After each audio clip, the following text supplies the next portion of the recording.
2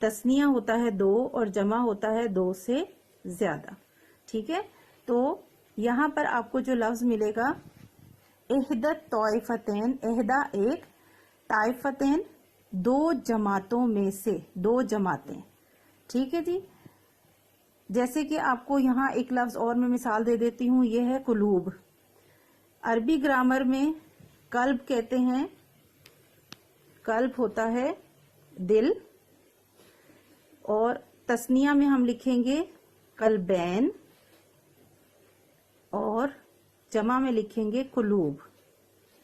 ٹھیک ہے، یہ گرامر کا اصول ہے عربی کا. قلب ایک دل، قلبین دو دل، اور قلوب دو سے زیادہ دل. کلیئر ہو گیا؟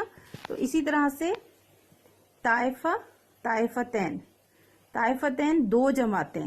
ٹھیک ہے، دو جماعتوں میں سے ایک. انہا لکم تمہاری ہو جائے گی، وتودونا اور تم چاہتے تھے، یعنی تمہاری خواہش تھی، تمہاری مرضی تھی.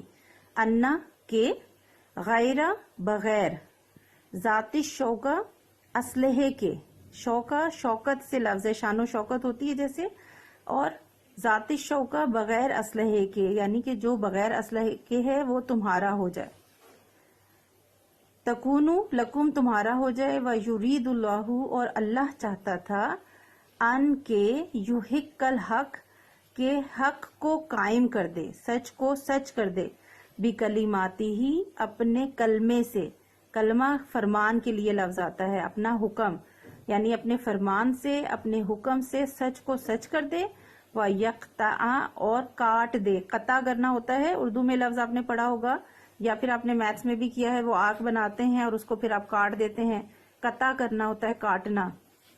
یقطع وہ کاٹ دے. دابر کہتے ہیں جڑ کو، روٹ، جو جڑیں ہوتی ہیں. اب جڑ سے مراد یہاں پر پودے کی جڑ نہیں، مراد یہ ہے کہ جو گہرائی تک جو مضبوطی ہے کفار کی.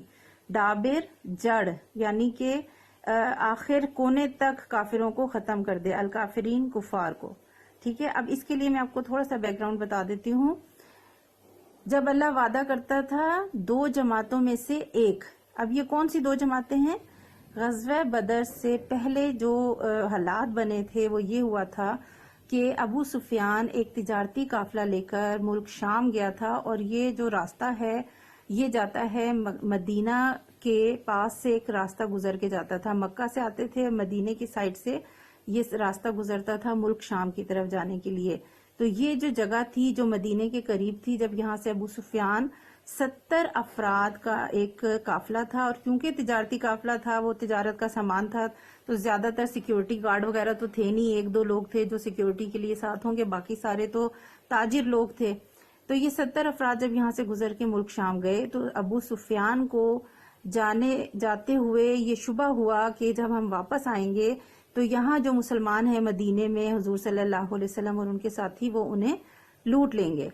تو ابو سفیان نے وہاں سے ایک ایلچی، اپنا جو پیغمبر ہے وہ بھیج دیا ابو جہل کے پاس مکہ، اور اسے بتایا کہ مجھے شبہ ہے کہ ہمارے ساتھ ایسا کچھ ہوگا. یہاں مکہ سے ابو جہل جو ہے وہ 1000 کا لشکر لے کر پورے شان و شوکت کے ساتھ، اسلحہ، گھوڑے، اونٹ اور مختلف ساز و سامان اور کافی عرصے تک ٹھہراؤ کے لیے جو چیزیں لے کر پورے لشکر کے ساتھ جو ہے وہ چل پڑا، اور اس نے کہا کہ اب ہم مسلمانوں کو سبق سکھا کر رہیں گے. اب یہاں سے ایک گروہ آ رہا ہے جو ابو جہل کا لشکر ہے، 1000 افراد ہیں، سپاہی ہیں، فوجی ہیں، ساز و سامان ہے، ہتھیار ہیں. اور یہاں ملک شام سے ابو سفیان تجارتی قافلہ لے کر واپس آئے گا جب تجارت کر کے، تو اس کے ساتھ 70 افراد ہیں. تو یہ دو گروہ ہو گئے، ایک گروہ ابو جہل کا لشکر اور ایک گروہ ہے ابو سفیان کا تجارتی قافلہ، اور اس کے اندر زیادہ تر جو ہے وہ تجارت کرنے والے لوگ ہیں، کوئی مجاہدین، کوئی سپاہی ایسے نہیں ہے زیادہ. اب جب جنگ کا فیصلہ ہوا غزوہ بدر میں، تو جو ہم نے پیچھے کل کے لیسن میں پڑھا تھا کہ ایک جماعت جو ہے وہ ناخوش تھی کیونکہ وہ اتنے بڑے لشکر سے مقابلہ نہیں کرنا چاہ رہی تھی. تو یہی لوگ جو ہیں وہ جھگڑ بھی رہے تھے، لیکن اللہ نے کیا وعدہ کیا؟ اللہ نے وعدہ کیا احدت طائفتین، کہ دو جماعتوں میں سے ایک، یہ دو جماعتیں، ابو سفیان کا قافلہ اور یہ ابو جہل کا لشکر، ان دو جماعتوں میں سے ایک انہا لکم تمہارا ہو جائے گا. یعنی اللہ نے پہلے ہی وعدہ کر لیا کہ تم کسی سے بھی لڑ لو، اگر تم چاہو تو ابو سفیان کے قافلے سے جنگ کرو، تمہیں فتح ملے گی، اور اگر تم چاہو تو 1000 کا لشکر ابو جہل کا آ رہا ہے، اس سے لڑ لو، تمہیں فتح ملے گی، یہ اللہ کا وعدہ ہے، ٹھیک ہے، اللہ نے وعدہ کر لیا۔ وَتَوَدُّونَ، اور تم کیا چاہتے تھے، اَنَّا غیر ذات شوکہ، اور تم چاہتے تھے کہ جو بغیر شان و شوکت کے ہے، یعنی کہ پھر یہ جو مومنین خاص طور پہ یہ جو ناخوش تھے اور جنہیں موت نظر آ رہی تھی، وہ کیا سوچ رہے تھے، انہوں نے کہا کہ چلو اچھا اللہ نے وعدہ کیا ہے تو ہم یہ جو ابو سفیان آ رہا ہے تجارتی قافلہ لے کر، 70 لوگ ہیں اس کے ساتھ، وہ بھی تاجر ہیں، اس سے جنگ کر لیتے ہیں اور ہم بڑی آسانی سے ان کو زیر کر دیں گے اور کامیاب ہو جائیں گے۔ حالانکہ کامن سینس کی بات ہے کہ جب اللہ تعالیٰ نے وعدہ کر لیا کہ فتح ہوگی تو اصولاً تو آپ کو بڑے لشکر سے ہی جنگ کرنی چاہیے تھی، کہ جب وعدہ ہے کہ فتح ہوگی تو پھر بڑے لشکر سے لڑیں، اس کے 70 لوگ تو ویسے آسانی سے ہم جو ہے قابو کیے جا سکتے ہیں۔ لیکن جو لوگ اتنے پختہ نہیں تھے، جو میں آپ کو پریویس لیسن میں بھی بتا چکی ہوں، جو جنگ سے زیادہ واقف نہیں تھے اور جو انہیں لگ رہا تھا کہ ہم اتنے بڑے لشکر سے جنگ کریں گے تو ہم ختم ہو جائیں گے، تو وہ لوگ ناخوش تھے۔ ٹھیک ہے جی، یہ آیت سمجھ آ گئی آپ کو؟ اللہ وعدہ کرتا تھا کہ 2 جماعتوں میں سے ایک تمہاری ہو جائے گی، جبکہ تم چاہتے تھے کہ جو بغیر شان و شوکت کے ہے وہ تمہاری ہو جائے۔ لیکن وَيُرِيدُ اللَّهُ، اور اللہ چاہتا تھا أَن يُحِقَّ الْحَقَّ، کہ حق کو قائم کر دے، یعنی اللہ کی حکمت تو کچھ اور تھی نا، اللہ کی مرضی کچھ اور تھی، اور اللہ کی مرضی یہ تھی کہ جو کفار ہیں، جو اتنے طاقتور، ابو جہل جو غرور میں اکڑا ہوا ہے اور مسلمانوں کو کچھ نہیں سمجھتا، تو اللہ کی مرضی تھی کہ حق کو ثابت کر دیں، سچ کو سچ کر دیں اپنے فرمان سے، وَيَقْطَعَ دَابِرَ الْكَافِرِينَ، اور کافروں کی جڑ کاٹ کر پھینک دیں۔ اور کافروں کی جڑ کیا تھی؟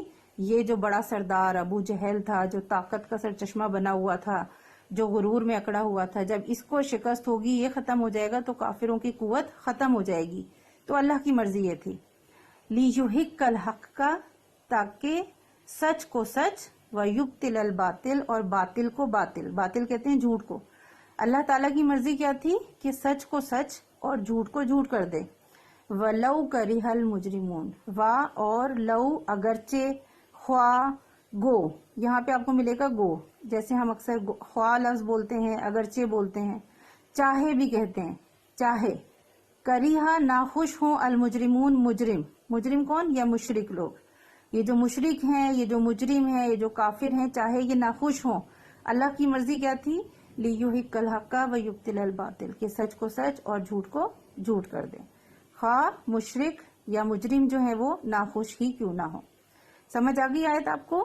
یہ اس کا بیک گراؤنڈ ہے، اس سے ریلیٹڈ آپ کے کوسچنز بھی ہوں گے، بہت توجہ سے سننا ہے آپ نے اور ان کے ترجمے کو آپ نے تیار کرنا ہے، ٹھیک ہے؟ ریمیننگ پارٹ انشاءاللہ ہم اس لیسن کو کل اگلے لیسن میں کمپلیٹ کریں گے، اور ریمیننگ جتنا بھی لیسن باقی رہ گیا اس سب میں سے ورڈز کے میننگز بھی آپ کو انشاءاللہ میں کل کرواؤں گی۔ اللہ حافظ۔